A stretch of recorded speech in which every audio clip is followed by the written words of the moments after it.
वाले होते हैं वाटर सॉल्यूबल। तो उन्होंने आंसर टिक कर दिया, क्वीन में कौन सा टिक कर दिया, ऑयल इन वाटर।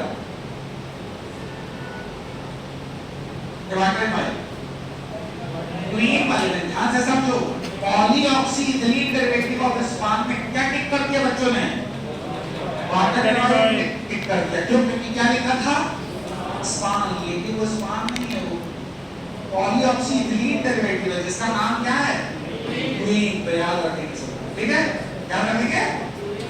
चलिए अब आगे चलते हैं अपन। मैं बोल रहा था कॉम्बिनेशन ऑफ सर्फेक्टेंट यूज करते हैं हमेशा, जैसे क्वीन 20 प्लस स्पैन 20 हमने ले लिया, कितना कितना ले लिया, 50:50, मतलब आधा स्पान 20 ले लिया और आधा क्या ले लिया, क्वीन 20। अब बताओ कौन सा इक्वेशन बनेगा, पॉइलिंग वाटर के वाटर इन ऑयल।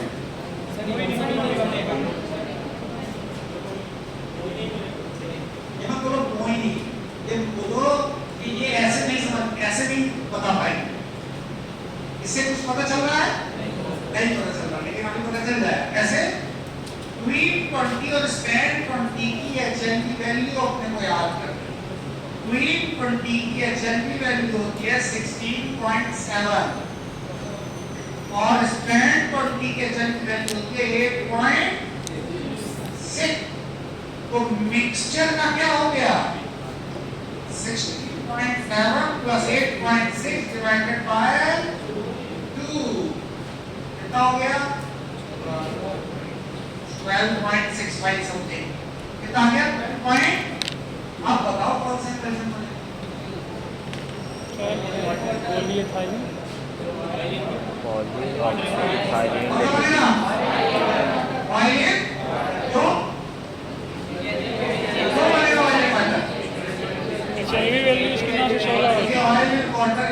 तभी बनता है जब सर्फेक्टेंट की एचएनपी वैल्यू क्या हो, ज्यादा। कितने से ज्यादा, 9 से 16 होता है ना। ये किस रेंज में आ रहा है, देखो देखो, हमने दोनों सर्फेक्टेंट की ऑयल सॉल्युबल भी ले लिया, वाटर सॉल्युबल भी ले लिया, लेकिन जब इन दोनों को साथ में मिलाया तो साथ में दोनों की एचएनपी वैल्यू कितनी आई, 12.65। तो जो रिजल्टेंट सर्फेक्टेंट है, कौन सा सर्फेक्टेंट, जो रिजल्टेंट सर्फेक्टेंट है उसकी एचएनपी वैल्यू कितनी आई, 12.65। ये किस रेंज में आया, oil in water, oil in water वाले में। तो इस टाइप के सर्फेक्टेंट के मिक्सचर में कौन सा इक्वेशन बनेगा, ऑयल इन वाटर।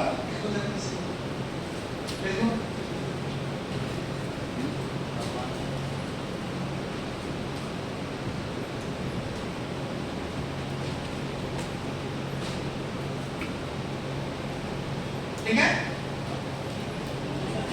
हाँ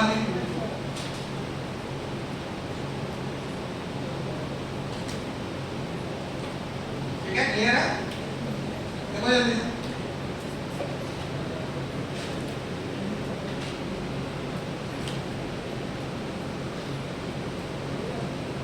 फाइन इमल्शन का साइज कितना होता है, फाइन इमल्शन का साइज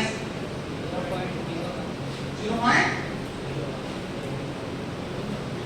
कॉपी नहीं पलटेगा कोई, कॉपी नहीं पलटनी, याद है कि नहीं, ये बताओ, नहीं याद।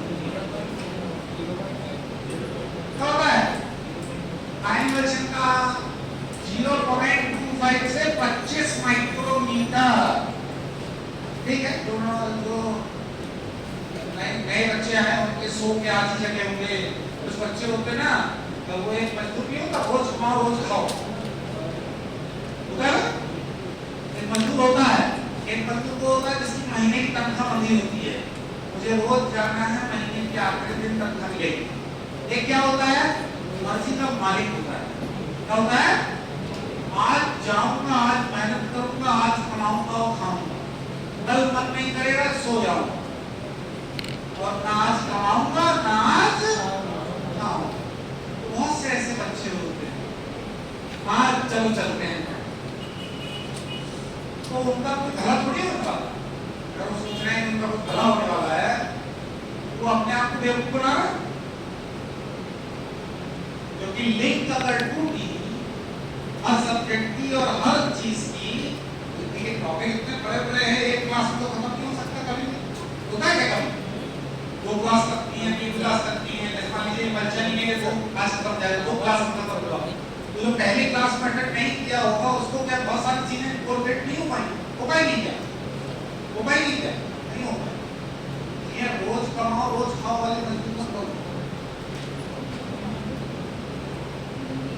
महीना में मजदूरी करो। चल हाँ, तो अपन क्या बात कर रहे थे?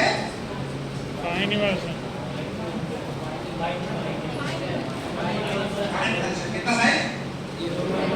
25 से लेकर 25 माइक्रोमीटर। चलो चलो कोई बात। अब हेडिंग डालेंगे अपन, हेडिंग डालेंगे इमल्सिफाइंग एजेंट। हेडिंग डालो इमल्सिफाइंग एजेंट। क्या क्या बोलते हैं इमल्सिफाइंग एजेंट को? हम बोलते हैं इमल्जेंट, और क्या बोलते हैं हम? इमल्सिफायर। तीनों नामों से जाना जाएगा। इसके और भी नाम है, कोई और नाम बताएगा क्या? अच्छा ये करता क्या है? कौन है? Who is he? ये इसका मेन मकसद क्यों है? इमल्शन में क्यों डाला जाता है?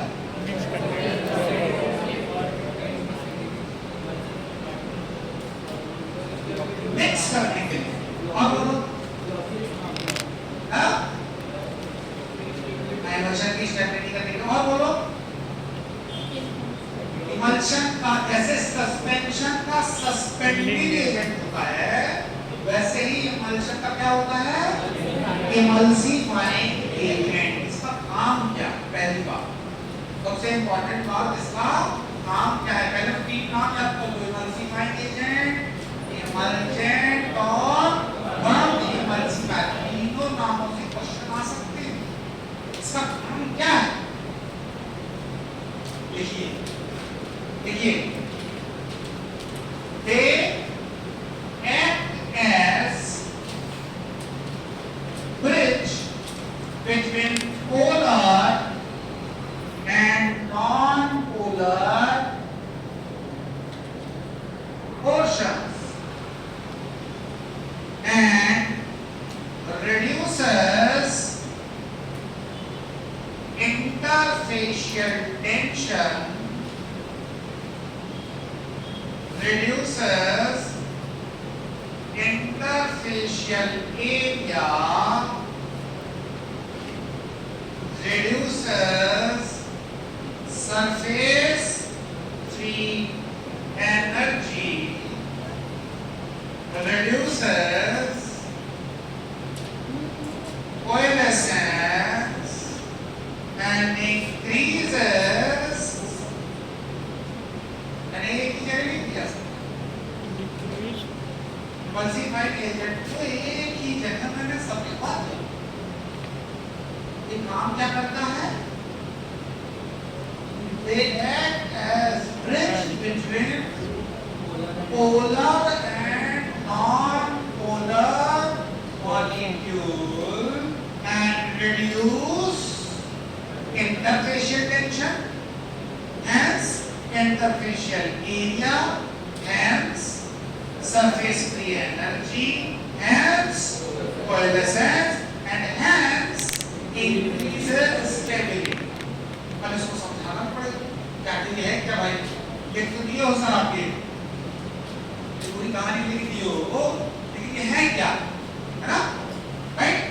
सर्फेक्टेंट कैसा होगा आपको सबको पता होगा। हाइड्रोफिलिक, हाइड्रोफोबिक हेड या hydrophilic tail? Hydrophobic tail, hydrophobic क्या टेल, टेल, हेड और टेल? हाइड्रोफोबिक टेल कैसी होती है? हाइड्रोफिलिक। ये वाला पोर्शन कैसा होता है? टेल। कौन सी है ये? टेल, पूंछ। और ये क्या है? हाइड्रोफोबिक जो सर होता है सर्फेक्टेंट का या इमल्सिफाइंग एजेंट का, वो कैसा होता है देखो, इसको हाइड्रोफोबिक हेड होता है और हाइड्रोफिलिक ट्रेल होती है, राइट। तो ये जब इमल्शन में मिलाया जाता है तो क्या होगा, देखो पहले तो डायग्राम बना लो वाला,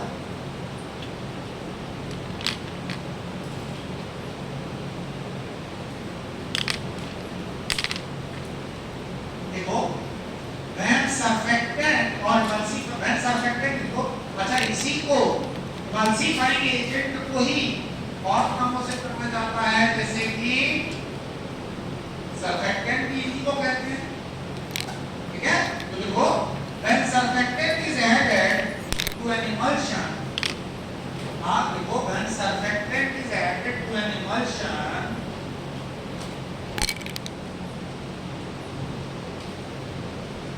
the hydrophilic part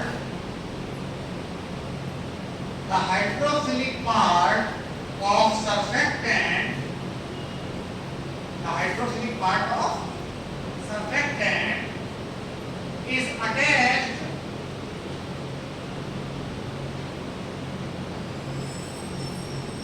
to hydrophilic molecule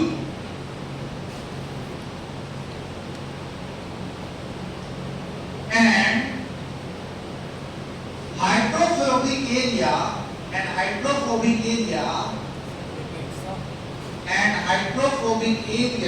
attached to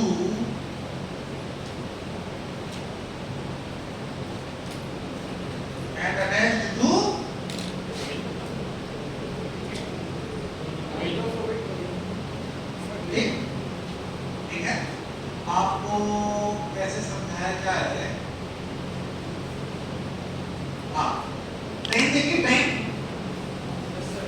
railway train, दो ट्रेन के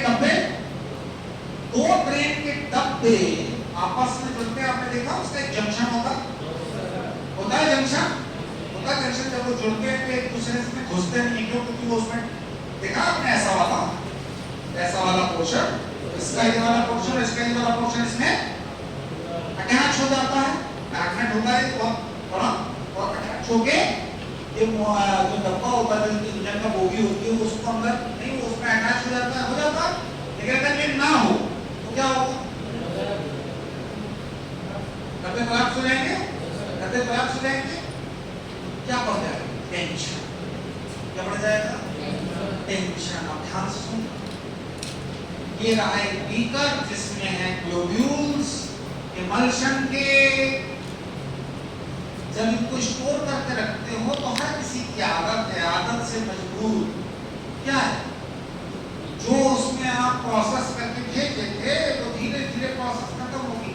रबर को आप इलास्टिसिटी है, लेकिन खींच के रख दोगे और रख दोगे कुछ देर बाद क्या होगी, उसकी इलास्टिसिटी खत्म हो जाएगी, अपने back to its normal position.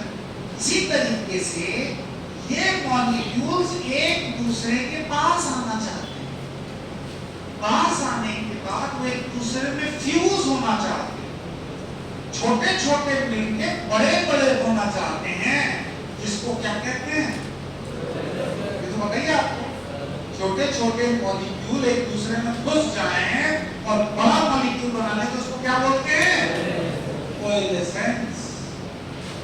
अगर इन दोनों को पास में आने ही ना सर्फेक्टेंट ऐड करते हैं, तो ये जो भाई है अपना बीच में, ये दो ग्लोब्यूल्स के बीच में ऐसा आ जाएगा, तो ये जो हाइड्रोफोबिक पार्ट होगा वो हाइड्रोफिलिक मॉलिक्यूल से अटैच हो जाएगा, तो टेल होगी वो किससे जुड़ जाएगा, वो दोनों आपस में जुड़ेंगे क्या, फिर जुड़ेंगे क्या, जब जुड़ेंगे ही नहीं तो tension,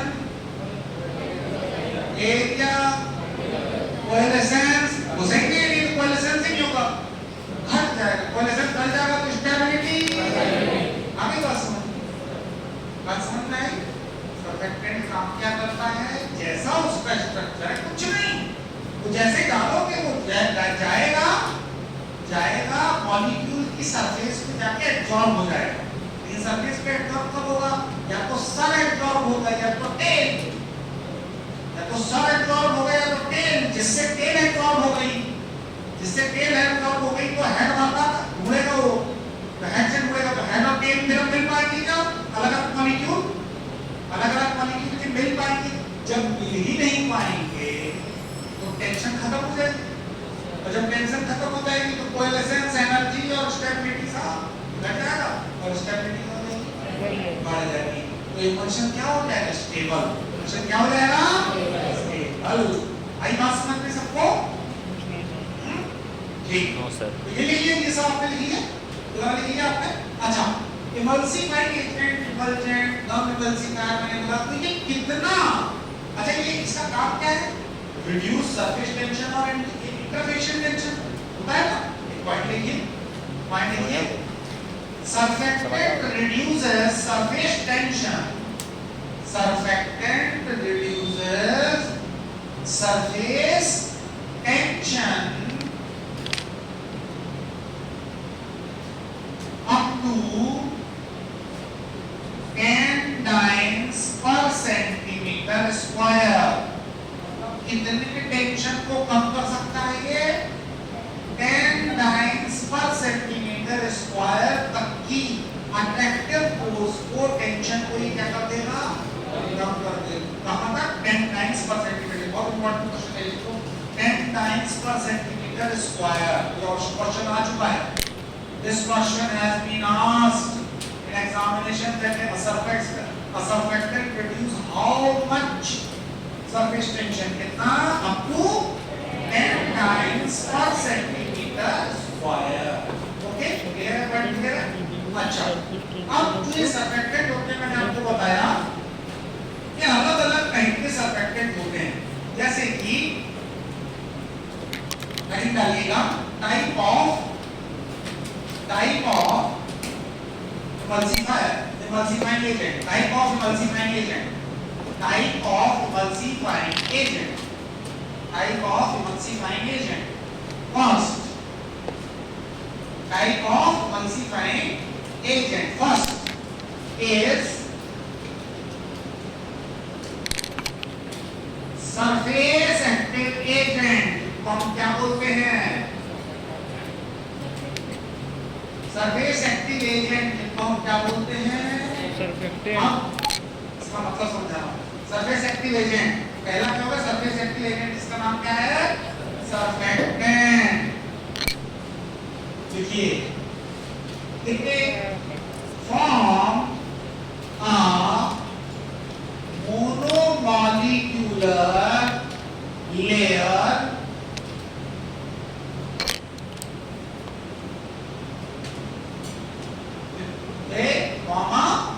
monomolecular layer which must be strong to protect from coalescence, protect from coalescence।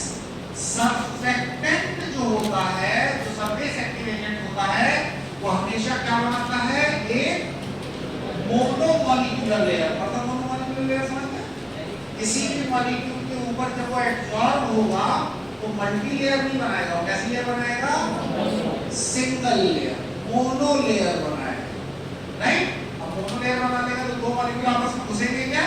नहीं घुसेंगे, तो कोएलेसेंस क्या हो जाएगा? Must be strong. दूसरा नहीं, इसी में लिखिए एक एग्जांपल और लिखना चाहिए, लिखिए example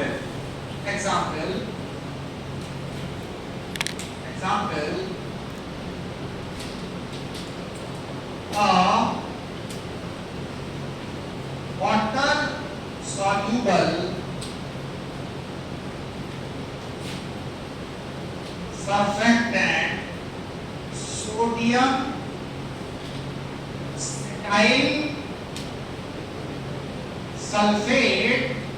sodium cetyl sulfate plus an oil soluble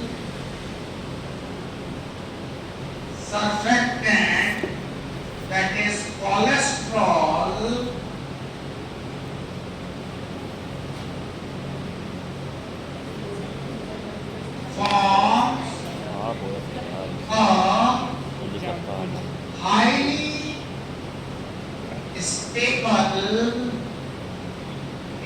emulsion. मैंने अभी बताया था ना, क्या बताया था? कभी भी इमल्शन बनाओ तो एक सर्फेक्टेंट यूज नहीं करो, क्या करो? कॉम्बिनेशन ऑफ सर्फेक्टेंट यूज करो।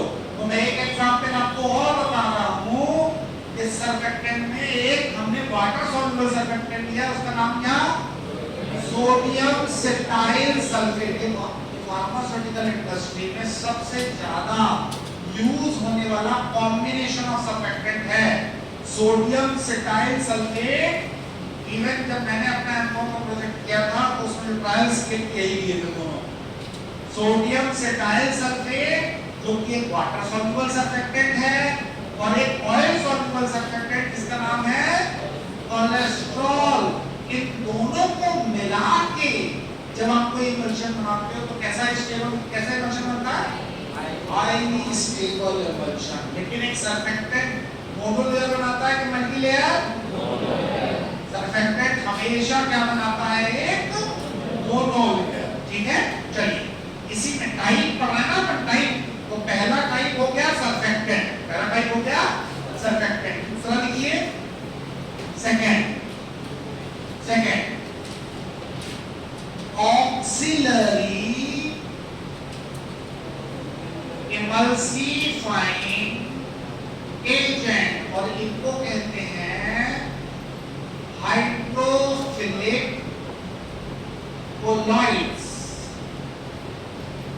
ऑक्सिलरी इमल्सिफाइंग एजेंट जिनका नाम है, क्या नाम बोलते हैं इसको? Hydrophilic colloids. देखो they act as thickening agent on swelling. They act as thickening agent on swelling. ठीक है, आपको दो अंडे दो एग यहां से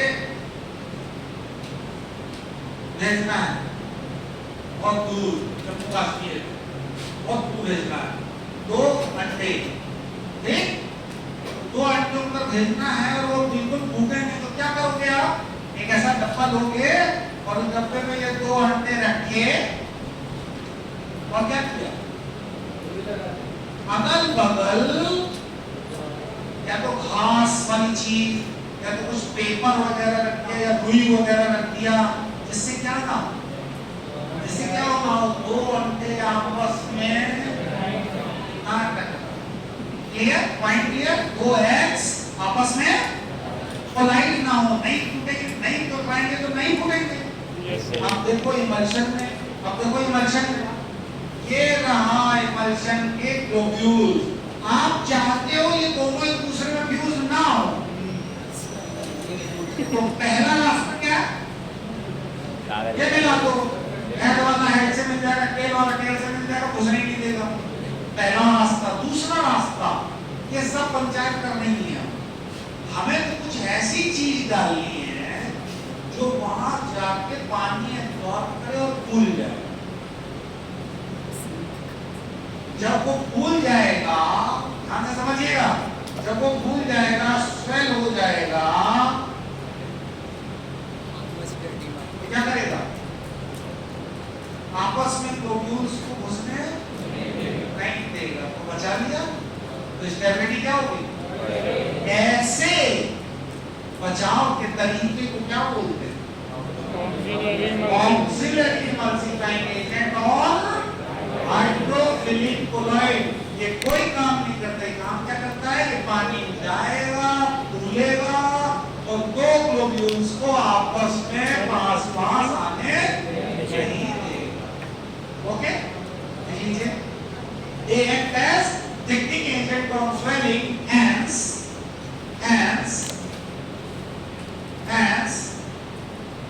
reduces coalescence and hence reduces coalescence। इसके एग्जाम्पल खूब सारे हैं, देखो इसके एग्जाम्पल देखो। पहला अकेशिया, नाम सुना? अकेशिया, अकेशिया को और क्या बोलते हैं?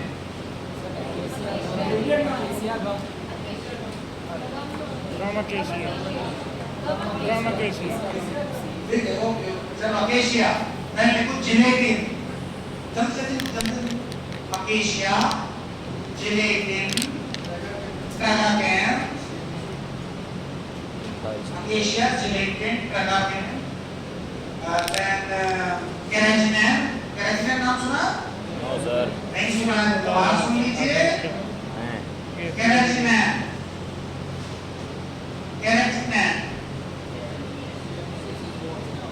ठीक है। नेक्स्ट देखो CMC, नेक्स्ट देखो SCMC, carboxy methyl cellulose, sodium carboxy methyl cellulose, CMC carboxy methyl cellulose. Next है सोडियम कार्बोक्सी मिथाइल सेलुलोज। और एग्जांपल लिखो, ग्लिसराइल मोनोस्टेरेट, ग्लिसराइल मोनोस्टेरेट, और लिखो स्टेरिक एसिड, और लिखो स्टेरिक एसिड, और लिखो स्टेराइल अल्कोहल। ये सब कौन है? कौन है ये सब? Auxiliary emulsifying agent. ये है ऑक्सिलरी इमल्सिफाइंग एजेंट, जो कि क्या करते हैं?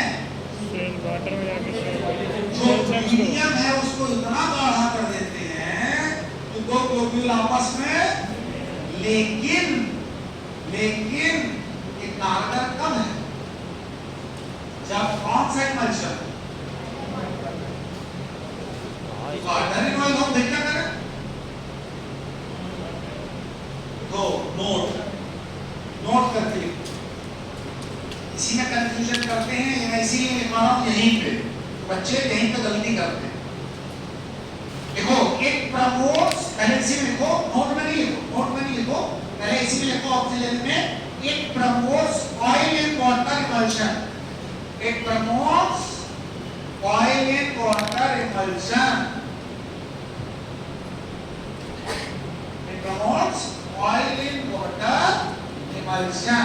अब नोट करके लिखो, note, if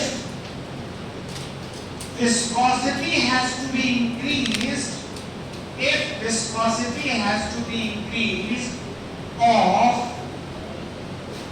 if viscosity has to be increased of water in oil emulsion, then add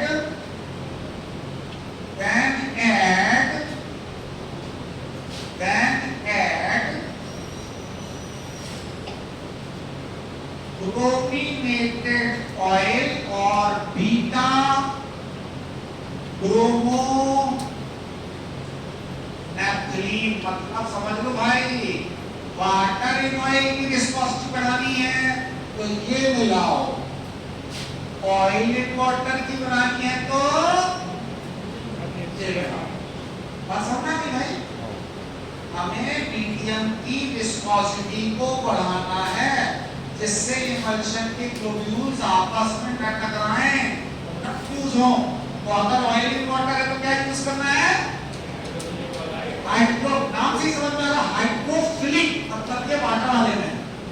और वो देखो, अगर वाटर इन ऑयल की विस्कोसिटी को बढ़ाना है मतलब ऑयल गाढ़ा हो जाए, पानी की ड्रॉपलेट्स ट्रेवल करके एक दूसरे में ना घुसे, उसके लिए कौन सा ऑयल है?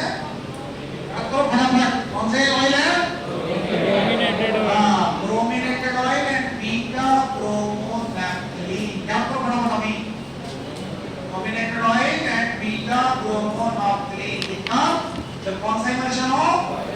Water in oil. जब हमें क्या बढ़ाना है? विस्कोसिटी बढ़ाना। क्या बढ़ाना है? विस्कोसिटी बढ़ाना। क्लियर? Point clear? ठीक है?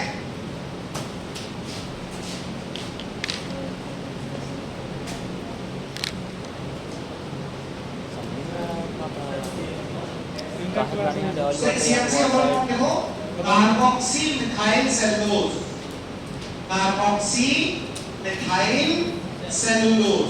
और एक लिखो HClC का sodium carboxy methyl cellulose, sodium carboxy methyl cellulose, sodium carboxy methyl cellulose.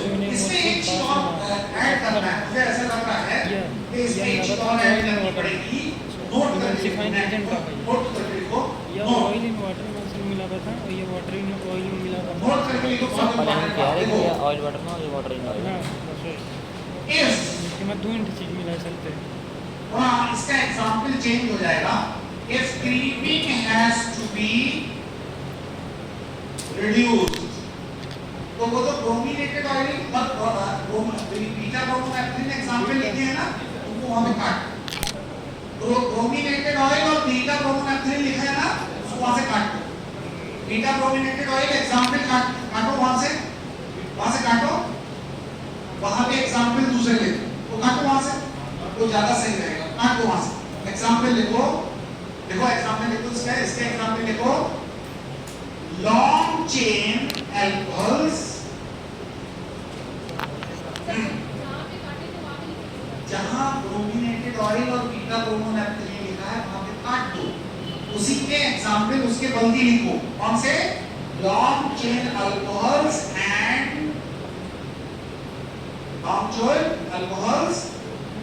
Example and long chain alcohols and beeswax तो जानते हो ना, and beeswax, then stearic acid and stearyl alcohol, stearic acid. ठीक है? Long chain alcohols example beeswax, stearic acid and stearyl alcohol। Stearic acid और sterile alcohol उसमें भी auxiliary emulsifying agent में भी लगते हैं, तो ये दोनों कॉम्बिनेशन में, ठीक है? ये इधर भी यूज होता है और इधर भी यूज होता है। इसमें ऑयल इन वाटर और वाटर इन वाइट। अब नेक्स्ट नोट क्या डाला है आपने? If creaming has to be reduced, तो पहले बताइए क्रीमिंग क्या होती है भाई? जल्दी बताओ क्रीमिंग क्या है?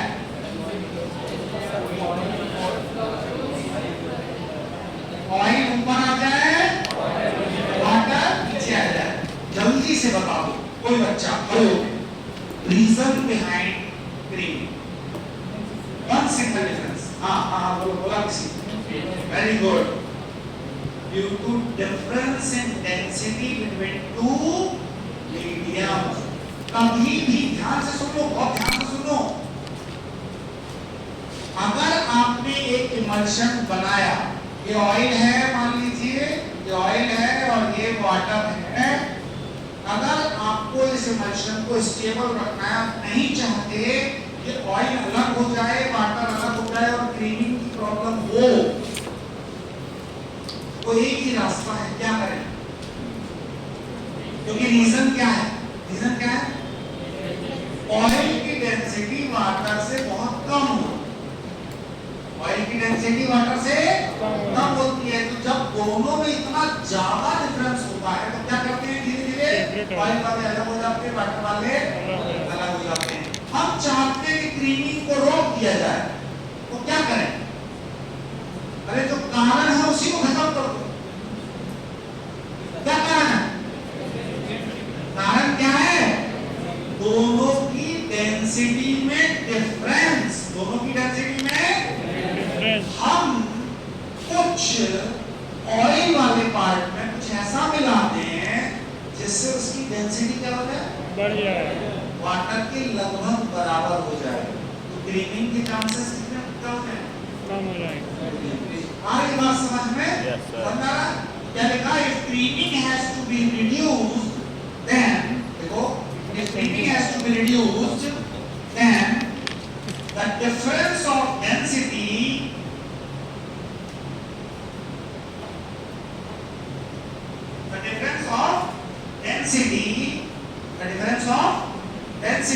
between oil and water phase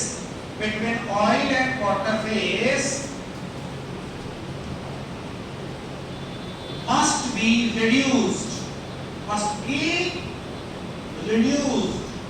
So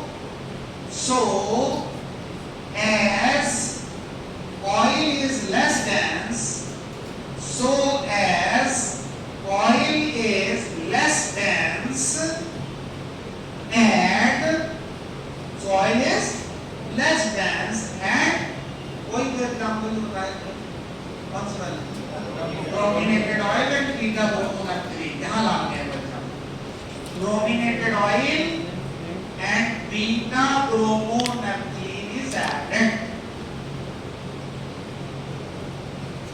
okay brominated oil and beta bromonaphthalene मतलब ये विस्कोसिटी बढ़ाने का काम करते हैं इसके क्या बढ़ाने का काम करते हैं ऑयल के क्या बढ़ाने का काम करते हैं डेंसिटी ऑयल डेंसिटी बढ़ाने का काम करते हैं ऑयल डेंसिटी क्लीनिंग कम हो जाएगी रिड्यूस हो जाएगी क्लीनिंग पॉइंट क्लियर पीछे तक चलिए नेक्स्ट लिखिए ये सेकंड ऑक्सीडेटिव मल्टीप्लाइंग एजेंट हो गया एग्जांपल्स भी याद हो गए सब थर्ड लिखिए थर्ड लिखिए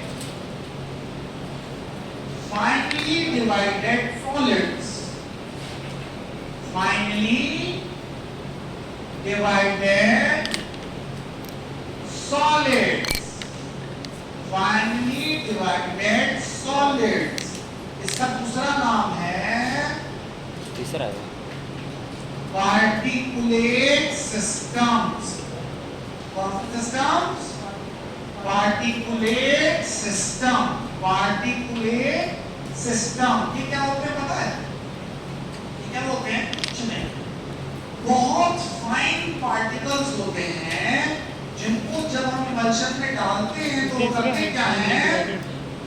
क्या है इसी इमल्शन के जैसे इमल्शन की ड्रॉपलेट्स हैं क्या करेंगे जैसे ही ये फाइनली डिवाइड सॉलिड बहुत महीन बहुत ही फाइन पार्टिकल्स होते हैं जैसे ही आप ऊपर से फाइनली डिवाइडेड सॉलिड इनके ऊपर डालोगे क्या होगा ये जाके इन मॉलिक्यूल पे जाके क्या हो जाते हैं एब्सॉर्ब हो जाते हैं और इस तरीके से मॉलिक्यूल्स की जो ग्लोब्यूल्स हैं उनके कोएलिशंस होने से रोक दे मल्टीप्लाइंग एजेंट देखते टाइप को पहला कौन सा सरफेक्टेंट जो कि क्या बनाता है मोनोमॉलिक्यूलर पेयर हेड और टेल वाला हेड और टेल दूसरा हाइड्रोफिलिक क्लोराइड जो कि जाता है पानी को अब्सॉर्ब करता है स्वेल हो जाता है अच्छा उसमें एक चीज और लिख लो they forms multi molecular layer जैसे सरफेक्टेंट मोनोमॉलिक्यूलर लेयर बनाता है हाइड्रोफिलिक क्लोराइड्स में लिखिएगा हाइड्रोफिलिक क्लोराइड्स में लिखिएगा दे फॉर्म मल्टी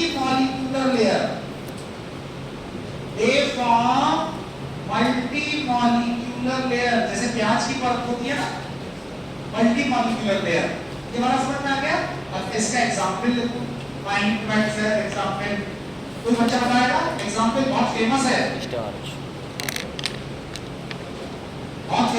जल्दी बताओ कोई बात नहीं हम बता देते हैं नाम तो सुना होगा बेंटोनाइट जल्दी से बताओ बेंटोनाइट का दूसरा नाम लिखो हाइड्रेटेड एल्यूमिनियम सिलिकेट पहला एग्जांपल हो गया इसका बेंटोनाइट ये oil in water and water in oil both emulsion बनाने के काम में आता है लिख लो हाइड्रेटेड एल्यूमिनियम सिलिकेट ये कौन सा इमल्शन बनाने के काम में आता है ऑयल इन वाटर भी और दूसरा एग्जांपल अगर आप लोगों ने नाम सुना होगा वीगम दूसरा बहुत वर्ल्ड फेमस एग्जांपल है जिसका नाम है वीगम को क्या बोलते हैं डिहाइड्रेटेड हटा दो याद करने का तरीका मैग्नीशियम एल्यूमिनियम सिलिकेट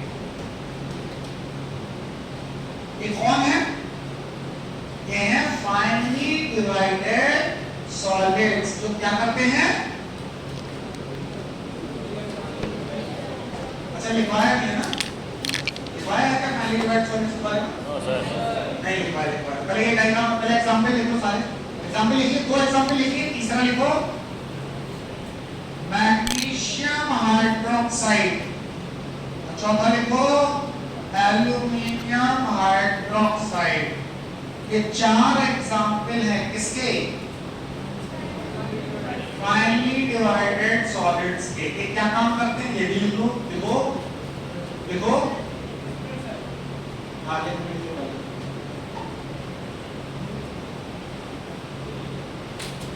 जल्दी करें, आज इमल्शन खत्म करके सस्पेंशन स्टार्ट कर देना, और एक सस्पेंशन की क्लास लेके खत्म। ठीक, एक क्लास और लेंगे, इमल्शन सस्पेंशन पूरा खत्म हो जाएगा। लेकिन इमल्शन सस्पेंशन बहुत इंपॉर्टेंट, 99.99% चांस है ये क्वेश्चन आएगा ही आएगा। सस्पेंशन इमल्शन से हर बार क्वेश्चन आता ही है, आता ही है, आता ही है और आएगा। ठीक, चलो यहाँ अपन बात कर रहे हैं, एग्जाम्पल लिखिए, अब इसमें लिखो, एक लाइन लिखो, देखो, they get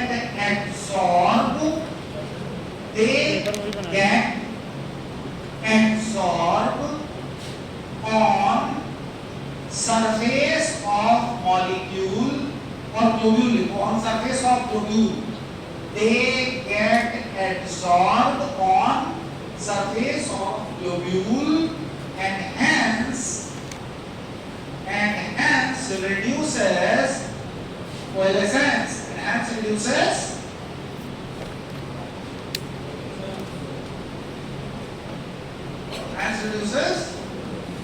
coalescence, hence reduces coalescence। अच्छा, सर्फेक्टेंट आपने और भी सुना होगा, सर्फेक्टेंट कितने टाइप के होते हैं, सर्फेक्टेंट कितने टाइप के होते हैं? हाँ, कैटायनिक एनायनिक सुने कि नहीं? देखो देखो देखो, based on charges, based on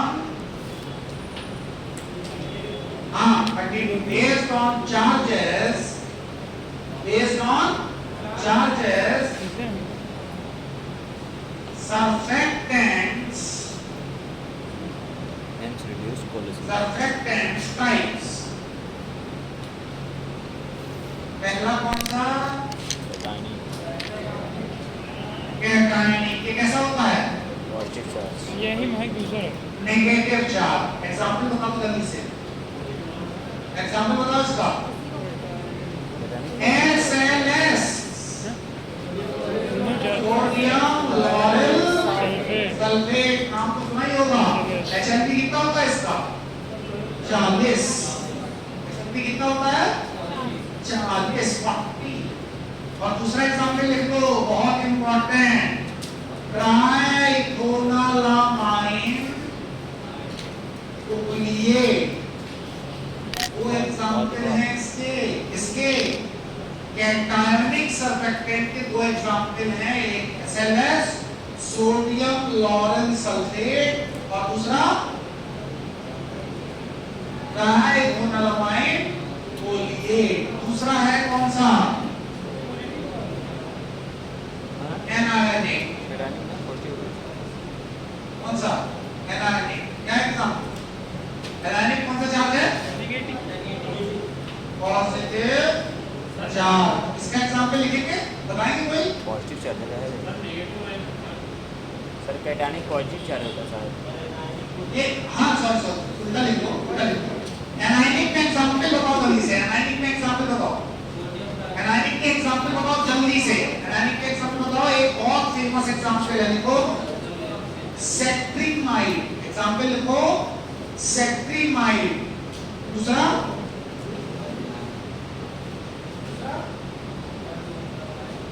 बेंजलकोनियम chloride. बेंजलकोनियम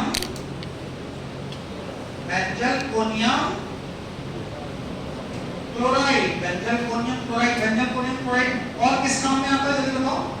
ऐसा लिखा है वेरी गुड बेंजोक्रोमियम प्रोडक्ट लिख लो act as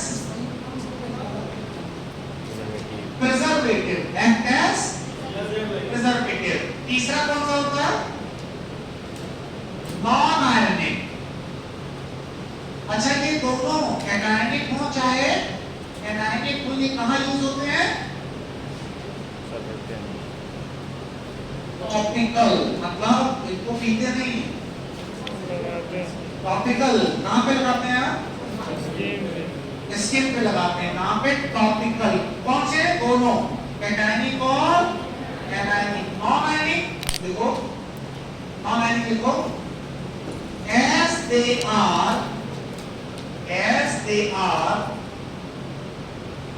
as they are less irritant and toxic as they are less irritant and toxic less irritant and toxic ठीक है नहीं अच्छा ये एनायनिक कैटायनिक का तो बिल्कुल क्लियर हो गया ना आप लोग को नेगेटिव चार्ज वाला क्या कहलाता था नेगेटिव चार्ज वाला क्या था कैटायनिक और एनायनिक कौन सा था पॉजिटिव चार्ज कौन सा लिखा फिर अपोजिटल क्लियर अपोजिटल ठीक है चलो याद हो गया सब याद हो गए सारे याद हो गए दोनों चार्ज वाले कौन से हो गए ये उल्टा लिखा है दोनों चार्ज वाले कौन से हो गए जहां पे कैटायनिक लिखना है क्या लिखना है एनायनिक क्या हो गए हैं नेगेटिव चार्ज और यहां पे क्या लिखना है कैटायनिक ठीक है और सिस्टम में लिख दिया और अगर नाम चेंज अच्छा एक एग्जांपल और लिखिए इसका इसके एग्जांपल क्या है नॉन आयनिक के एग्जांपल क्वीन एंड स्पान देखो जल्दी से फटाफट नॉन आयनिक के एग्जांपल लिखिए स्पान एंड क्वीन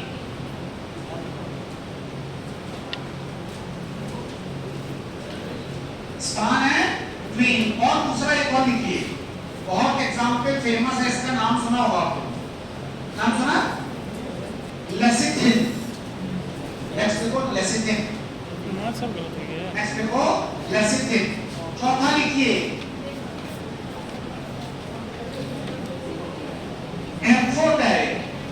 एम्फोटेरिक कौन होते हैं बोथ चार्जेस हेडिंग डालो एम्फोटेरिक उसमें लिखो बोथ चार्जेस एम्फोटेरिक में बोथ चार्जेस होते हैं एम्फोटेरिक में क्या होते हैं बोथ चार्जेस होते हैं इसका एग्जांपल कौन सा है लेसिथिन फॉर पैरेंटल्स हेडिंग डालिए इसका एग्जांपल लिखिए एम्फोटेरिक का एग्जांपल लिखिए लेसिथिन फॉर पैरेंटल्स मतलब एक लेसिथिन कौन सा होता है नॉन आयनिक जो कहां यूज करते हैं टॉपिकल उसको कहां यूज करते हैं ओरल यूज और एक लेसिथिन कौन सा है जो एम्फोटेरिक है जो कहां यूज करते हैं पैरेंटल ठीक है क्लियर कितने टाइप के होंगे सब्जेक्ट चार बेस और चार कौन से anionic cationic non ionic and amphoteric next लिखिए अच्छा एचएमपी वैल्यू सबको पता नो क्या होता है HMP value no sir hydrochloric acid अच्छा एक एचएमपी वैल्यू किसी का मॉलिक्यूल की क्वांटिटी है इसका मतलब एचएमपी वैल्यू क्वांटिटी है इसका मतलब है वाटर सॉल्युबल बॉइलिंग वाटर हां सही कह रहा है सही कह रहा है बॉइलिंग वाटर मैं सही कह रहा है ध्यान से सुनो अब लिखो थोड़ा दो लाइन लिख लो हैंड डालो एचएमपी उल्टा सीधा होगा एचएलपी तो पता ही होगा हाइड्रोफिलिक लिपोफिलिक और किसने यूज किया था ये वो वाले सर हाँ वो लिखा है बताओ ना ये हो गई बात नहीं अपने सेल के नाम सुनिए जिसमें क्वेश्चन आया और याद नहीं है कहाँ कौन है वहाँ डेट अकाउंट बहुत सिंपल है यार और ऑर्डर डिस्प्ले आ रहे हैं ग्रिफिथ in 1947 में एचएलपी स्केल किसने इन्वेंट की थी? Griffin, GRIFFIN, Griffin. ग्रिफिन, ठीक है? What is HLB value? लिख लो HLB वैल्यू क्या कहते हैं इसको? लिखो हाँ लिख ले मोल परसेंटेज ऑफ हाइड्रोफिलिक ग्रुप लगा था जही माता जी मेरे डिवाइडेड बाय 5। HLB वाले कैसे निकाली जाती है? Mole percentage of hydrophilic group divided by 5। Mole percentage of hydrophilic group divided by 5। अच्छा, HLB वैल्यू हाईएस्ट कौन सी होती है? 18-20 जिसका नाम है SLS और लोवेस्ट किसकी होती है?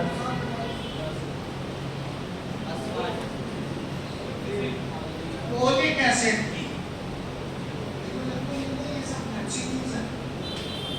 हाईएस्ट HLB वैल्यू होती है 40 जो है सोडियम लॉरेल सल्फेट और लोवेस्ट है oleic acid OLEIC oleic acid जिसकी वैल्यू है 1। ओलिक एसिड की वैल्यू कितनी है? 1। ठीक है? ओलिक एसिड की वैल्यू कितनी है? 1। Okay sir clear? ये एक लाइन लिखो फटाफट। एज एक इंपॉर्टेंट पॉइंट लिखो as degree of immiscibility increases as degree of immiscibility increases मैं आपसे पूछ रहा हूं इंटरफेशियल टेंशन बढ़ेगी कि घटेगी? as degree of immiscibility increases interfacial tension will increase or decrease? Decrease. पक्का? हाँ। जितने ज़्यादा immiscibility होगी, जितना ज़्यादा immiscibility होगी, जितनी ज़्यादा immiscibility ज़्यादा होगी, interfacial tension ज़्यादा हो तो क्योंकि मॉलिक्यूल्स मिसिबल है तो घुसना चाह रहे हैं, मिलना चाह रहे हैं।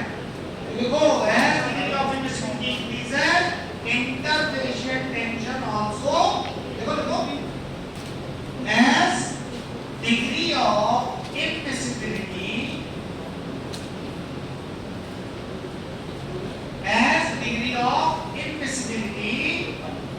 increases interfacial tension also increases। अच्छा एक चीज बताओ emulsion transparent कब होता है? एक emulsion transparent कब होता है? कितने साइज का? पार्टिकल साइज कितना कितना 0.5 कितने साइज का emulsion, कितने साइज का globule emulsion transparent होता है?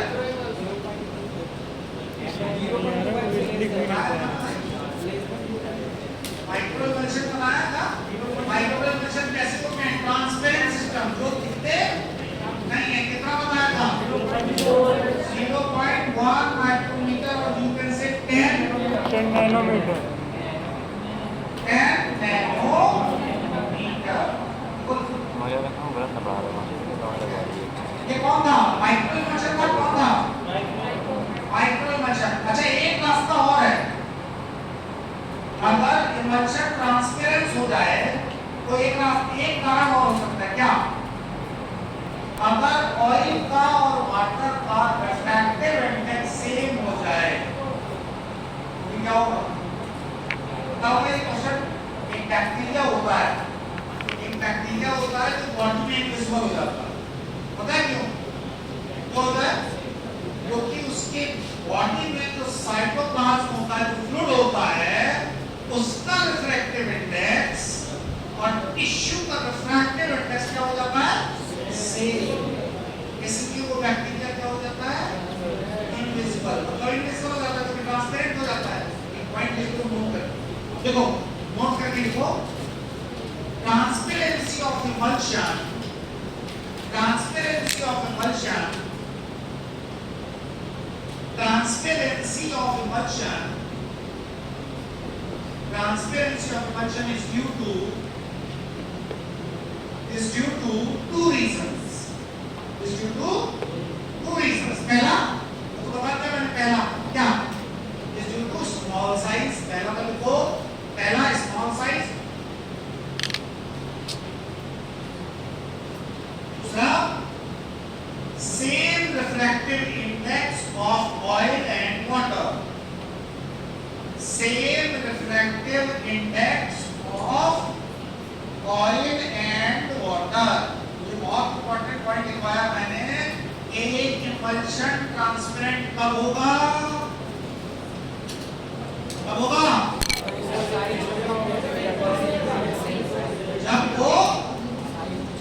जब वो स्मॉल साइज का होगा। दूसरा, जब ऑयल का और वाटर का रिफ्रैक्टिव इंडेक्स क्या हो जाए? सेम हो जाए। दोनों का क्या हो जाए? सेम हो जाए। ठीक है। अच्छा, मैंने आपको एक वो बताई थी, बेंटोनाइट, वो किसमें आता है? बेंटोनाइट कौन सी कैटेगरी में आता है? अभी बताया था। Finally divided solids। और नोट करके और इम्पोर्टेंट पॉइंट, मुझे क्वेश्चन याद आया। नोट एक इम्पोर्टेंट पॉइंट, क्वेश्चन।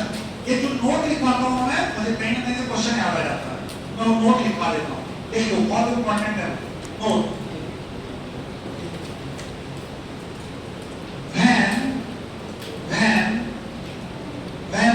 WHEN, बहन नहीं, वो नहीं बहन, मैंने बहन नहीं, बहन। WHEN, finally divided solid, when finally divided solid, when finally divided solid in an emulsion,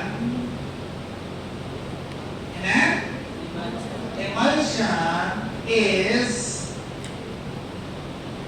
wetted by water, when finally divided emulsion, when finally divided solid in an emulsion is wetted by water, bracket में लिखेंगे contact angle less than 90 degree, contact angle less than 90 degree, it promotes oil in water emulsion, oil in water emulsion। अगर मैं ये लिख देता हूं, इसका मतलब क्या होता है? Vice versa. मतलब मुझे लिखने की जरूरत है क्या? कि अगर कांटेक्ट एंगल 90 डिग्री से ज्यादा होगा तो मैं इसका पहले समझा दूं। जब कभी भी फाइनली डिवाइडेड सॉलिड्स, और ध्यान से सुनिएगा, जब फाइनली डिवाइडेड सॉलिड्स आप जब नीचे फेंकोगे तो या तो वो ऑयल इसमें घुलेंगे या वेट होंगे। जब वो ऑयल सॉल्युबल होंगे, जब वो वाटर सॉल्युबल होंगे तो वो वेट का मतलब समझे कि नहीं समझे? एक मटेरियल, एक मान लीजिए टेबल है, आपने पानी की बूंद ऊपर से नीचे गिराई, पानी की बूंद ऊपर से नीचे किसी सरफेस पे गिराई, तो अगर ये एक एब्सॉर्बेंट होगा, क्या होगा? एब्सॉर्बेंट होगा, तो कांटेक्ट एंगल क्या होगा? 0। पानी गया और सूख लिया उसको, इसकी सरफेस पे पानी रहेगा क्या? लेकिन अगर यही टेफ्लॉन हो, टेफ्लॉन नॉन स्टिक बर्तन, वो नॉन स्टिक तवा होगा, नॉन स्टिक, उसमें पानी की तेल की एक बूंद डालते तो क्या होता है? वहीं का वहीं रहता है। कांटेक्ट टेंपरेचर कितना होता है उसका? कितना रेंज लेता है? Is called 180 degree. Contact temperature कितना होता है? 180 डिग्री। लेकिन जब कभी भी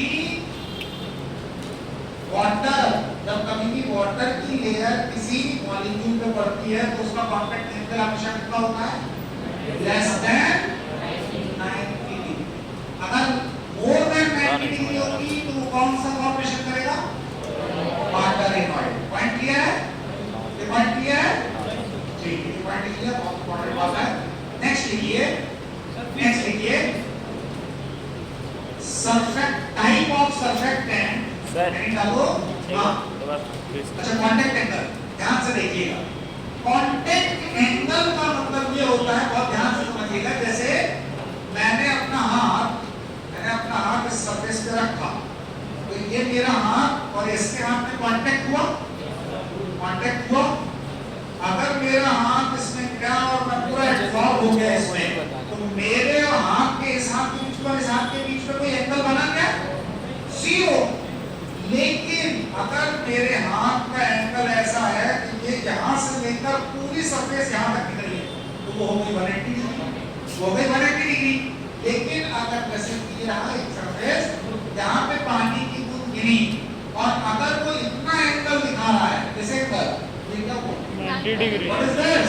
90 degree. This is 90 molecule absorb नहीं होगा तो वो 90 डिग्री होगा। लेकिन वाटर मॉलिक्यूल, जो वाटर मॉलिक्यूल है, बहुत ध्यान से समझिएगा, जो वाटर का मॉलिक्यूल है जब गिरता है तो because of its less viscosity वो जाके क्या होता है? थोड़ा फैल जाता है। थोड़ा सा क्या हो जाता है? फैल जाता है। तो हमेशा वो 90 डिग्री से उस साइड में क्या हो जाएगा? हाँ, हमारी बात समझ में? जब ये सरफेस ऐसा है और ये सरफेस मान लो ऐसा हो जाए, तो ये 90 है क्या? इसे 90 है क्या? ये क्या है? Less than 90। क्या है ये?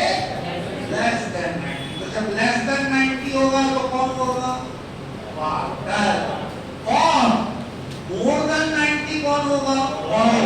क्योंकि ऑयल का विस्कोसिटी ज्यादा होती है, जब वो गिरता है किसी सरफेस पे तो उसकी जो विस्कोसिटी के कारण जो एंगल बनता है, कांटेक्ट एंगल, वो 90 डिग्री से ज्यादा होता है। वाटर का 90 डिग्री से कम। बात समझ में आ गई? क्लियर हो गई? लिख लीजिए फटाफट, तो लिख लीजिए अपने पॉइंट। नेक्स्ट लिखिए इंपॉर्टेंट, टाइप ऑफ सर्फेक्टेंट। दो लाइन इसमें, type of surfactant based on source, type of surfactant based on source, based on source first, source first, natural source from plant, natural source from plant, natural source from plant। दूसरा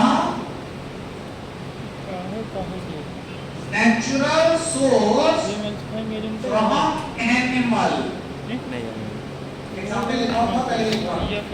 तीसरा semi synthetic polysaccharides, semi-synthetic polysaccharide. 4 synthetic based on source, मतलब ये surfactant का source क्या है, उस basis पे surfactant 4-5 type के होते हैं। पहला natural source from plant, naturally प्राप्त करते हैं, लेकिन कहां से? प्लांट से। जैसे कि acacia, guar gum, acacia,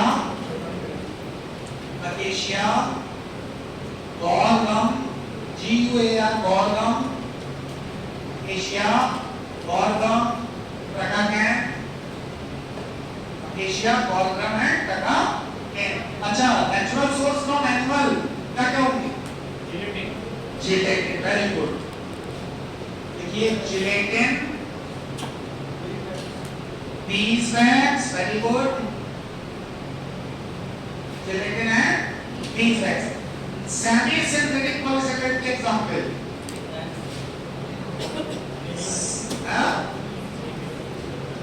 MC and SCMC, methyl cellulose and sodium carboxyl methyl cellulose. MC methyl cellulose and SCMC is sodium carboxyl methyl cellulose. और फिर आ गए कौन से? सिंथेटिक। सिंथेटिक कौन से? कोई और क्या बोलते पड़े? कौन कौन से? एनायनेट, कैटायनेट, नॉन आयनेट, अल्फोटेरिक, वो जो चार पढ़े थे ना अभी, वो सब किसमें आ जाएंगे? सिंथेटिक। ठीक है?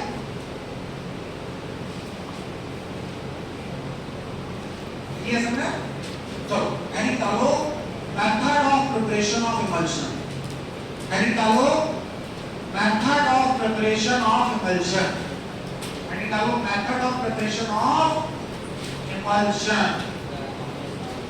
कौन सी मेथड होती है? क्वेश्चन कहां से बनता है उस पर फोकस करेंगे सबसे पहले। पहला मेथड ऑफ प्रिपरेशन में पहला नाम आता है continental dry gum method. Continental dry gum method, इसमें याद होता है OWG, 4:2:1, ऑयल वाटर गम। इस रेशियो में यूज करते हैं आप 4:2:1। क्या क्या?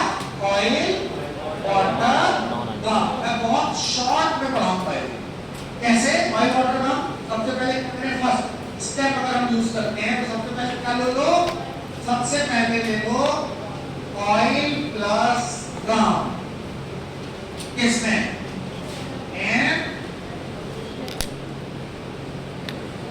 Water pastel. ऑयल और गम को वाटर पेस्टल में लिख दो। Then add little water. क्या करो? Triturate it until clicking sound. Triturate it until clicking sound. तो क्या बनेगा?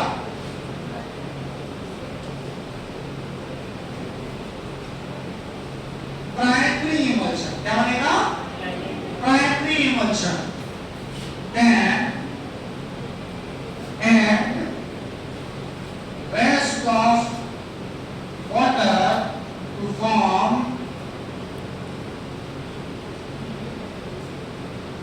final emulsion.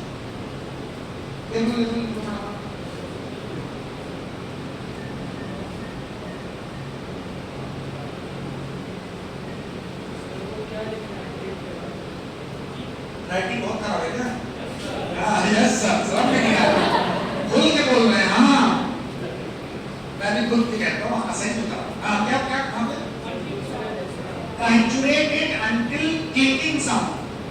Clicking, clicking. चक चक चक चक आवाज आती है। बनाया कभी इमल्शन? बनाया ना, तो ये तो फिर पता ही होगा। तुम्हें पता ही होगा कैसे बनाते हैं। Check check check. And rest को काटो तो क्या बन जाएगा? Fine emulsion. सबसे पहले क्या करो? ऑयल गम को लो वाटर पेस्टल में, उसको ट्राइचुरेट करो और फिर थोड़ा सा पानी डाल के उसको ट्राइचुरेट करो। तब तक जब उसमें क्लिकिंग साउंड ना आ जाए, अब क्या बन जाएगा? Primary emulsion. उस प्राइमरी इमल्शन जैसे ही चट चट की आवाज आ जाए, वैसे ही फिर रेस्ट ऑफ द पानी डाल के मिक्स कर दो तो काम क्या बन जाएगा? Final emulsion. इसी का दूसरा मेथड है कौन सा? English wet gum method. English wet gum method. English wet gum method. English wet gum method में भी सेम चीज यूज होगी। क्या? ऑयल वाटर गम 4:2:1 में यूज होगी, लेकिन इसमें क्या चेंज हो जाएगा? ऑर्डर चेंज हो जाएगा। बस क्या क्या मिलाएंगे इसमें? वाटर प्लस गम, वाटर प्लस गम, ये मिलके क्या बनाएगा? म्यूसिलेज। क्या बनाएगा? म्यूसिलेज। फिर इसमें ऑयल टू फॉर्म। बहुत शॉर्ट में मैंने बता दिया, इसके अलावा इसमें कोई क्वेश्चन नहीं है। इसके अलावा इसमें और कोई क्वेश्चन नहीं बनने वाला। मैंने जो क्वेश्चन बनने वाला है मैंने लिखवा दिया। हाँ, एक क्वेश्चन और बनेगा, एक क्वेश्चन और बनेगा।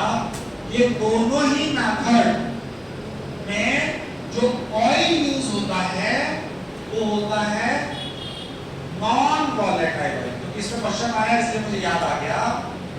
अगर एक वॉलेटाइल ऑयल का इमल्शन बनाना है, अगर आप वॉलेटाइल इमल्शन को वाटर वेस्टर्न में डालोगे, घुमाओगे तो सब उड़ जाएगा।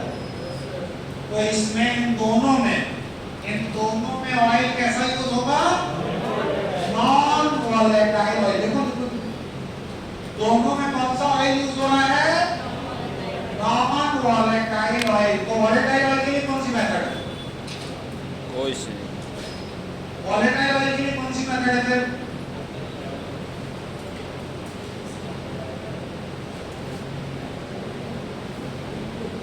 वॉलेटाइल ऑयल के लिए देखो थर्ड मेथड को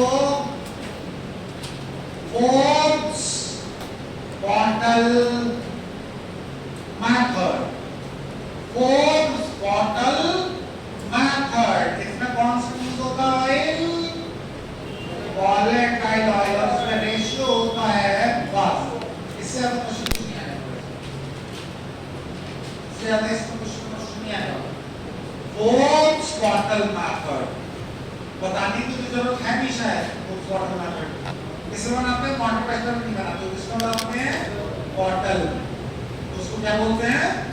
Forbes bottle method. Fourth method लिखिए, फोर्थ मेथड लिखिए बीकर मेथड। फोर्थ मेथड लिखिए बीकर मेथड। फोर्थ मेथड लिखिए बीकर मेथड। हाँ बता ये 4:2:1 2:2:1 क्या है? पार्ट है। 4:2:1 मतलब 4 पार्ट ऑयल, 2 पार्ट वाटर और 1 पार्ट गम। इसमें रेशियो चेंज हो जाता है। 2:2:1 रहेगा वही ऑयल। अच्छा, इसको कैसे याद करते हैं? Oh my god, OMG, M को उल्टा करो। OMG तो मैंने स्टूडेंट था, मैंने भी ऐसे याद किया था। ओ माय गॉड, OMG तो एम को उल्टा कर दो। रेशियो बस याद रखना है, 4:2:1। दोनों का रेशियो क्या क्या है? कॉन्टिनेंटल ड्राई गम का और इंग्लिश वेट गम का दोनों का रेशियो क्या है? 4:2:1। और इसका फोर्स होता है 2:2:1, मतलब कि 2 part oil, 2 part water, 1 part gum. Gum मतलब समझ गए ना क्या? Emulsifying agent. अच्छा, मल्टी मॉलिक्यूलर लेयर कौन सा सर्फेक्टेंट बनाता है? Auxiliary emulsifying agent. Auxiliary emulsifying agent. अच्छा, जितने मैंने सर्फेक्टेंट के एजेंट वैल्यू बताया था 16.7 किसका बताया? कॉपी नहीं खोलनी। Green 20, very good, green 20। Span का दूसरा नाम, कॉपी नहीं खोलनी। कोई बात नहीं, अभी याद नहीं हुआ, बहुत बड़ी बात नहीं है। अभी याद नहीं हुआ, इसमें बहुत बड़ी बात नहीं है, उधर चेक कर लेंगे। लेकिन जिनको याद आ जाए अच्छी बात। सॉर्बिटॉन ईस्टर और क्वीन का नाम polyoxy polyoxyethylene derivative of Span lecithin for parenterals इसका एग्जांपल कौन से वाले सेलेक्टेड का amphoteric very good ampho sodium lauryl sulphate तो एचएलई हां 40 पक्का पक्का याद है सबको ना अच्छा जल्दी बताओ ब्रोमिनेटेड ऑयल कब यूज करते हैं ब्रोमिनेटेड ऑयल जब ऑयल की डेंसिटी को बढ़ाना होता है जिससे ऑयल और वाटर की डेंसिटी सेम हो जाए तो क्रीमिंग रुक जाएगी क्रीमिंग क्या होगी रुक जाएगी चलो ठीक है चौथा मेथड कौन सा पढ़ रहा है फिंगर मेथड लिख लीजिए देखिए हमने कहाँ पढ़ा है पहले समझ लीजिए जितने भी बहुत जल्दी जल्दी पढ़ा है। वाटर सॉल्युबल इंग्रेडिएंट्स हैं सबको इनमें ले लो एक में और दूसरे बीकर में जितने भी ऑयल सॉल्युबल इंग्रेडिएंट हैं ऑयल सॉल्युबल इंग्रेडिएंट्स का मतलब क्या जैसे क्या डालते हैं इसमें क्या डालें अरे सीधा पहले तो ऑयल ही डाल दें फिर कोई एमल्सिफाइंग एजेंट डाले जो ऑयल सॉल्युबल हो फिर अगर ड्रग ऑयल सॉल्युबल हो तो इसमें डालते हैं ड्रग वाटर सॉल्युबल हो तो इसमें डालते हैं आदि बात मतलब आपके इमल्शन को बनाने के लिए जितने भी इंग्रेडिएंट की आवश्यकता है उनमें से जितने पानी में घुलने वाले हैं वो इस बीकर में डाल दो जो ऑयल में घुलने वाले हैं वो इसमें डाल दो और डालने के बाद फिर इनको हम क्या करते हैं हीट करते हैं कब तक हीट करते हैं कितने टेम्परेचर पे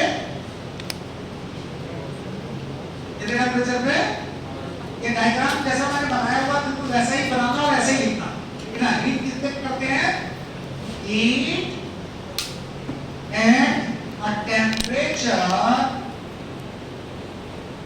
above than 5 to 10 degree Celsius from the highest melting point ingredient और 70 से 80 डिग्री सेल्सियस मतलब इसका मतलब ये है कि मान लीजिए इसमें 3 इंग्रेडिएंट मान लीजिए इसमें कितने इंग्रेडिएंट हैं 3 इंग्रेडिएंट है पहले वाले का मेल्टिंग पॉइंट है 55 दूसरे वाले का 65 और तीसरे वाले का 32 डिग्री सेल्सियस इस वाले में जितने ऑयल सॉल्युबल इंग्रेडिएंट हैं जितने ऑयल सॉल्युबल इंग्रेडिएंट हैं कितने हैं 3 का मेल्टिंग पॉइंट अपन ने पहले देखा कितना है पहले वाले का 55 दूसरे वाले का 65 तीसरे वाले का सबसे ज्यादा किसका 65 इससे 5 से 10 डिग्री सेल्सियस टेम्परेचर ज्यादा रख के तीनों को उबालना है मतलब 65 से मतलब 70 से 75 डिग्री सेल्सियस के ऑयल सॉल्युबल वाले को हीट करो अब वाटर में आ जाते हैं मान लो वाटर सॉल्युबल में दो हैं इंग्रेडिएंट एक का है 80 डिग्री सेल्सियस और दूसरे का है मान लो 90 डिग्री सेल्सियस एक का 80 डिग्री सेल्सियस और दूसरे का 90 डिग्री सेल्सियस है तो इस वाले बीकर को कितना गर्म करेंगे 95 to 100 जितना जो मैक्सिमम इंग्रेडिएंट का जो मैक्सिमम मेल्टिंग पॉइंट है उससे 5 से 10 डिग्री सेल्सियस ज्यादा आदि बात समझ में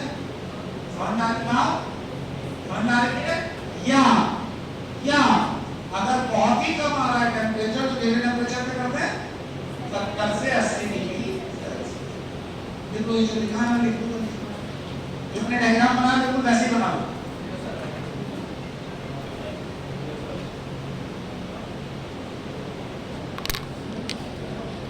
ठीक है इसमें लिखना देन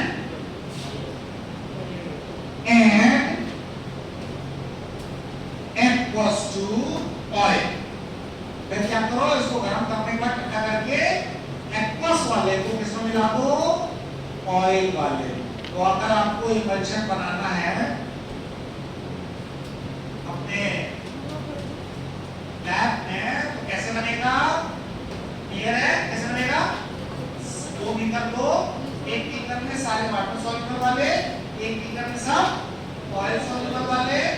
कितना हीट करना है, जिस इंग्रेडिएंट का हाईएस्ट मेल्टिंग पॉइंट है उससे 5 से 10 डिग्री सेल्सियस ज्यादा, 5 से 10 डिग्री सेल्सियस ज्यादा। इसको हीट कर दो, इसको हीट कर दो। हीट करने के बाद पानी वाले बीकर का मसाला ऑयल वाले में मिला देना, ठीक है?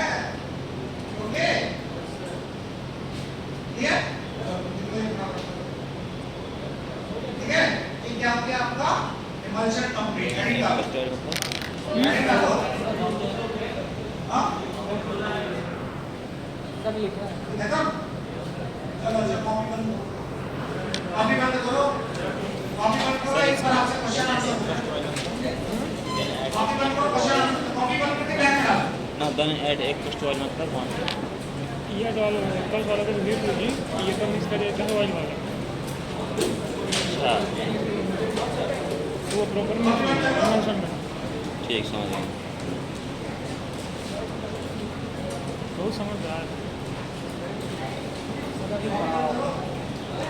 तो यार बंद कर दीजिए तो अब ध्यान से सुनना, पूरा इमल्शन 5 मिनट में खत्म हो। कितने मिनट में? आप क्या करना है सबको बिल्कुल रिलैक्स होकर बैठ जाइए। मैं हमेशा करवाता हूँ तो बहुत फायदा मिलता है। बिल्कुल रिलैक्स होकर बैठिए, बिल्कुल बिना लोड लिए। कॉफी ग्लास और रिलैक्स 10 मिनट में निकलना है और बेहतरीन घर जाके दाल चावल में सीटी लगानी है। हमारे पास है इनको निचोड़ के प्याज काट ठीक है खाना। 5 मिनट मैंने एक पंचर बनाया पूरा पूरा। आपको क्या करना है, अपना एनालिसिस करना है, कितना सा रहता है और याद रहता है। क्लियर? सिर्फ अपनी आंखों को बंद कर लीजिए। आप आंख भी बंद कर सकते हैं, नो प्रॉब्लम। करना के बस मत पाप, ठीक? आंख बंद कर सकते हैं। 1 2 3 emulsion start from previous class to this class. पूरा 5 मिनट में बताओ। जब इमल्शन ना मैं आपसे कुछ पूछूंगा ना आप मुझसे कुछ पूछिएगा, मैं बस बोलूंगा, ठीक? Immersion is a heterogeneous biphasic system which is happening in global diameter of 0.1 to 100 micrometer. In 1 centimeter there are 10 millimeter. 1 millimeter equal to 1000 micrometer. 1 micrometer में होते हैं 1000 नैनोमीटर। तो इमल्शन होता है वो हेटेरोजेनस होता है, बाइफेसिक होता है। इमल्शन के कुछ एग्जांपल्स अपन ने पढ़े थे, जैसे कि paint, polish, cream, butter, old cream, vanishing cream, ये सब कुछ एग्जांपल हो गए। एक इमल्शन के 2 पार्ट होते हैं, एक होता है डिस्पर्स फेज और एक होता है डिस्पर्शन मीडियम। डिस्पर्स फेज के 2 और नाम होते हैं, जिसका नाम है internal phase and discontinuous phase. नीचे वाला जो होता है वो हमेशा ज्यादा क्वांटिटी में होता है, ऊपर वाला हमेशा कम क्वांटिटी में होता है। तो जो कम होता है वो पहले वाले में ज्यादा वाले में जाके डिस्पर्स हो जाता है। लेकिन हम ये किसकी बात कर रहे हैं, ये हम बात कर रहे हैं क्वांटिटी की। अगर हम बात करेंगे वॉल्यूम की, तो ऑयल को हम इन डिस्पर्स फेज बहुत ज्यादा ले सकते हैं। कितना परसेंट मैक्सिमम? 74%। क्योंकि जो नए बच्चे हैं, मैं थोड़ा सा इसको बताना चाहूंगा। जो नए बच्चे हैं बिल्कुल ध्यान से समझेंगे। जैसे ऑयल एंड वाटर, मैं कह रहा हूं ये कम होगा, ये ज्यादा होगा, तभी तो इमल्शन बनेगा ना। पर ये जब 45 ml हो, ये 55 ml हो, तभी ये इमल्शन बनेगा, नहीं बनेगा। हो सकता ये ऐसा हो सकता है कि ये 55 हो या 45,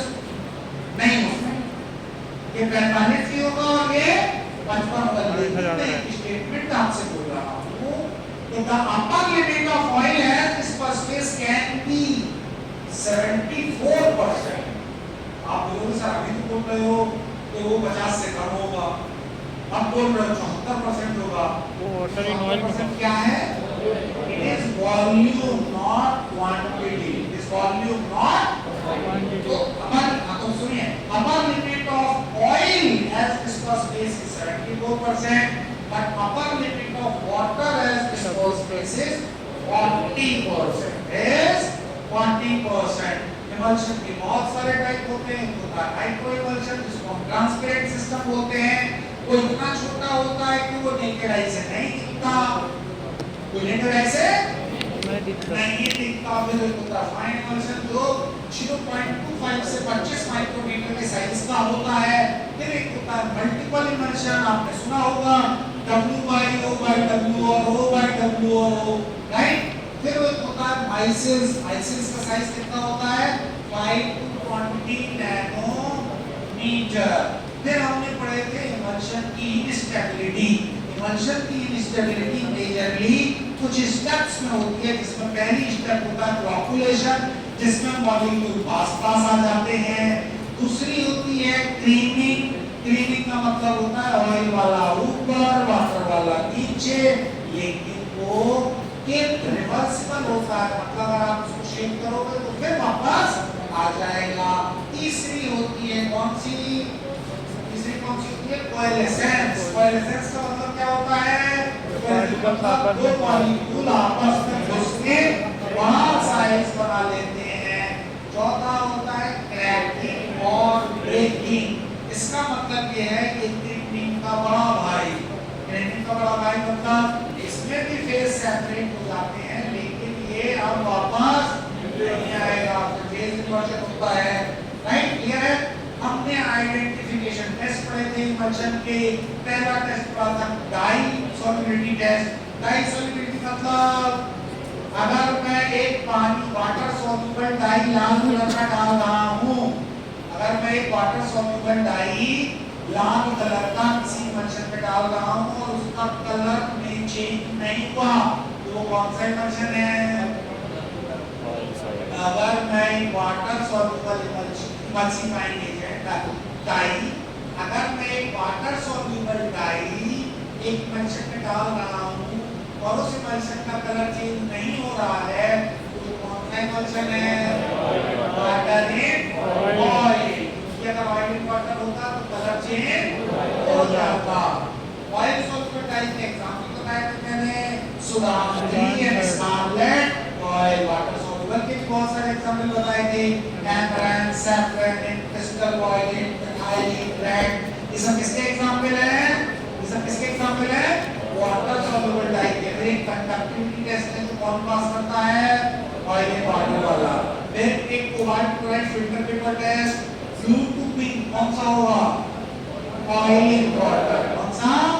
ऑयल इन वाटर। तो क्रीमिंग होती है वाटर इन ऑयल की डाउनवर्ड होती क्या अपवर्ड?